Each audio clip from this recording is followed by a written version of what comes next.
नमस्कार दोस्तों, यदि मैं आपसे एक सवाल करूं कि भारत के मुख्य निर्वाचन आयुक्त कौन है, यानी कि chief election commissioner of India कौन है, तो निश्चित रूप से आपका आंसर होगा राजीव कुमार। श्री राजीव कुमार वर्तमान में हमारे चीफ इलेक्शन कमिश्नर हैं। लेकिन 15 मार्च 2025 को ये रिटायर हो रहे हैं और उनके स्थान पे एक नए चीफ इलेक्शन कमिश्नर का अपॉइंटमेंट हो चुका है और उनका नाम है ज्ञानेश कुमार। दोस्तों, मैं हूं उपेंद्र सिंह और आज हम यही जानेंगे कि ये ज्ञानेश कुमार कौन है। दूसरी बात, हम यह समझने की कोशिश करेंगे कि जो इलेक्शन कमीशन है और जो इलेक्शन कमिश्नर है उसकी पोस्ट संविधान में कहाँ है। तीसरी चीज़ हम जानेंगे कि इलेक्शन कमीशन काम क्या करता है और फिर हम इनके अपॉइंटमेंट के प्रोसेस को समझने की कोशिश करेंगे।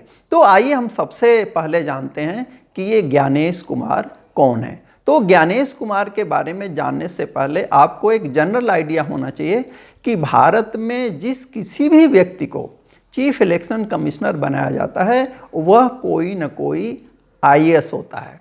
इसका मतलब ये हुआ कि श्री ज्ञानेश कुमार आईएएस हैं और ये 1988 बैच के आईएएस हैं और इनका कैडर था केरला। और चीफ इलेक्शन कमिश्नर बनने से पहले ये केरला सरकार में सेक्रेटरी के पद पर काम कर चुके हैं। फिर ये सेंटर में आए और सेंटर में भी इन्होंने कई डिपार्टमेंट में काम किया। फॉर एग्जांपल, इन्होंने डिफेंस मिनिस्ट्री में काम किया, होम मिनिस्ट्री में काम किया और पार्लियामेंट्री अफेयर कमेटी में भी काम किया। इसका मतलब ये हुआ कि इनके पास कार्य का एक अच्छा खासा अनुभव है। अब दूसरी चीज़ ये कि इनके एकेडमिक करियर के बारे में थोड़ा सा हमको जानना चाहिए। तो ये बेसिकली एक इंजीनियर हैं, यानी इन्होंने बीटेक किया था, सिविल इंजीनियरिंग की थी। उसके बाद इन्होंने एमबीए किया और फिर ये अमेरिका चले गए हार्वर्ड यूनिवर्सिटी और वहाँ से इन्होंने इन्वायरमेंटल इकोनॉमिक्स में इन्होंने पढ़ाई की और बाद में आईएएस बन करके सेक्रेटरी के पद पर पहुँचे और अब हमारे 26वें मुख्य निर्वाचन आयुक्त बनने जा रहे हैं। और तीसरी बात ये दोस्तों आपको ध्यान रखना चाहिए कि वर्तमान में जो हमारा कमीशन है वह 3 सदस्यीय है और इस कमीशन और कमिश्नर के बारे में आपको ये अभी जानना चाहिए कि संविधान के 15वें भाग में ये व्यवस्थाएं हैं। आप जानते हैं, एक मैंने वीडियो बनाया था जिसमें मैंने आपको बताया था कि जो भारतीय संविधान है मूल रूप से वो 22 भागों में विभाजित है। इस 22 भाग में से जब आप 15वें भाग में जाएंगे जो कि अनुच्छेद 324 से लेकर के 329 तक को शामिल करता है, तो उसी में अनुच्छेद 324, ध्यान रखिए, जो 15वें भाग का पहला अनुच्छेद है 324, उसी में ये चीफ इलेक्शन कमिश्नर और कमीशन के पद का व्यवस्था की गई है। दूसरी बात आपको इस संदर्भ में ये जाननी चाहिए कि वर्तमान में यह 3 सदस्यीय आयोग होता है, एक मुख्य निर्वाचन आयुक्त और उनकी सहायता के लिए 2 आयुक्त होते हैं। लेकिन 1988 तक यह व्यवस्था अलग थी।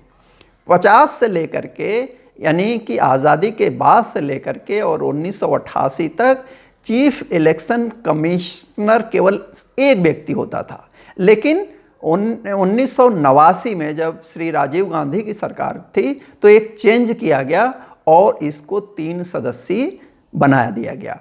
तो ये आप ध्यान में रखिए कि पहले 1 सदस्यीय और अब है 3 सदस्यीय। अगली बात जो इम्पोर्टेंट है कि इस चीफ इलेक्शन कमिश्नर का अपॉइंटमेंट कैसे होता है, नियुक्ति कैसे होती है। तो इसको जानने के लिए आपको सबसे पहले ये क्लियर हो जाना चाहिए कि यह जो पोस्ट है यानी चीफ इलेक्शन कमिश्नर का, उनको अपॉइंट करता है हमारा प्रेसिडेंट, यानी राष्ट्रपति। कोई पूछे कि चीफ इलेक्शन कमिश्नर को कौन अपॉइंट करता है, तो आपका एक फ्लैट उत्तर होना चाहिए कि भारत का राष्ट्रपति भारत के मुख्य निर्वाचन आयुक्त को अपॉइंट करता है। दूसरी चीज़ ये कि यह जो अपॉइंटमेंट होता है वह एक कमेटी के रिकमेंडेशन पर होता है। अब आपका सवाल ये होना चाहिए कि यह कमेटी कितने सदस्य होती है और इस कमेटी में कौन कौन सम्मिलित होता है और डिसीजन कैसे लिया जाता है। तो पहले प्रश्न का आंसर यह है कि यह एक 3 सदस्यीय समिति होती है। दूसरे प्रश्न का उत्तर यह है कि इसमें भारत के प्रधानमंत्री होते हैं, दूसरा मेंबर जो होता है भारत के प्रधानमंत्री द्वारा नॉमिनेटेड एक कैबिनेट मिनिस्टर होता है। और तीसरा जो सबसे इम्पोर्टेंट है वह होता है जो लीडर ऑफ अपोजिशन, उसको सम्मिलित किया जाता है। पहले लीडर ऑफ अपोजिशन इंक्लूड नहीं होता था इस पूरे प्रोसेस में, सरकार जिसको चाहती थी उसको अपॉइंट कर देती थी। लेकिन लीडर ऑफ अपोजिशन को इसलिए सम्मिलित किया गया क्योंकि लोकतंत्र में जो निर्वाचन होता है उस पे सबकी आस्था होनी चाहिए, चाहे पक्ष में हो चाहे विपक्ष में हो। तो एक ऐसा प्रोसेस डेवलप करने की कोशिश की गई जिसमें सत्ता पक्ष भी हो, सत्ता पक्ष तो रहेगा ही क्योंकि उसकी सरकार है तो उसकी वॉइस तो रहेगी ही रहेगी, लेकिन उसके साथ साथ विपक्ष की भी वॉइस होनी चाहिए।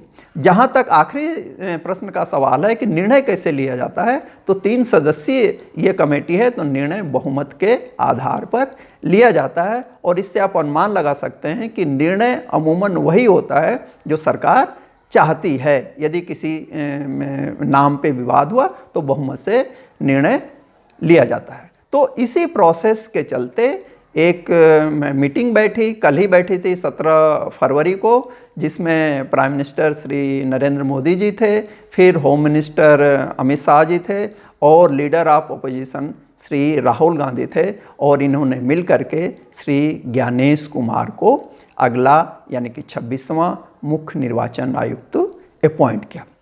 इसके साथ साथ दोस्तों आपको ये भी जानना चाहिए कि जो चीफ इलेक्शन कमिश्नर अपॉइंट होता है उसके ऑफिस का टर्म क्या होता है, यानी कि उसका टेन्योर क्या होता है, कितने समय तक वह काम कर सकता है। तो इसमें 2 चीज़ें आपको ध्यान में रखनी चाहिए। पहली चीज़ तो ये कि वह अधिकतम 6 साल तक कार्य कर सकता है, यानी जिस दिन उसका अपॉइंटमेंट होता है उसके बाद वह अधिकतम 6 साल तक कार्य कर सकता है। लेकिन एक और कंडीशन है कि 65 साल पर उसको रिटायर होना ही होना है, यानी 6 साल पूरा होने से पहले यदि उसकी उम्र 65 हो जाती है तो जाहिर सी बात है कि वह रिटायर हो जाएगा। तो ये कुछ बेसिक जानकारी थी चीफ इलेक्शन कमिश्नर और चीफ इलेक्शन कमीशन के बारे में।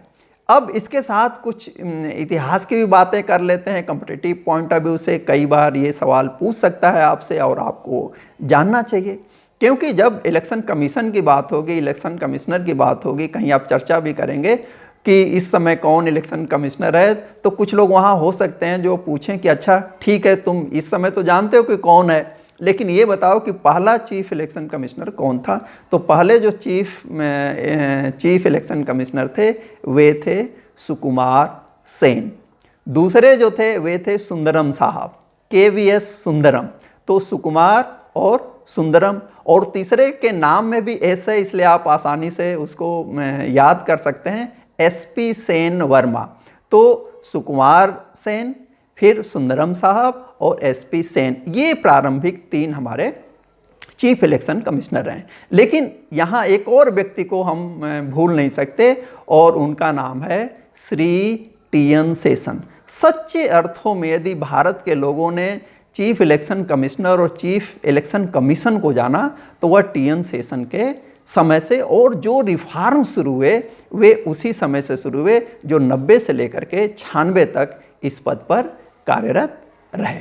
और आखिरी बात ये कि प्रेसिडेंट भले अपॉइंट करता है कमेटी के रिकमेंडेशन पे, लेकिन ऐसा नहीं है कि प्रेसिडेंट जब चाहे तब चीफ इलेक्शन कमिश्नर को हटा दे। मैंने कहा था कि यह बहुत ज़रूरी है चीफ इलेक्शन कमिश्नर के लिए, चीफ इलेक्शन कमीशन के लिए, कि वह फ्री एंड फेयर इलेक्शन कराए, और इसके लिए ज़रूरी है कि वह किसी दबाव में न हो।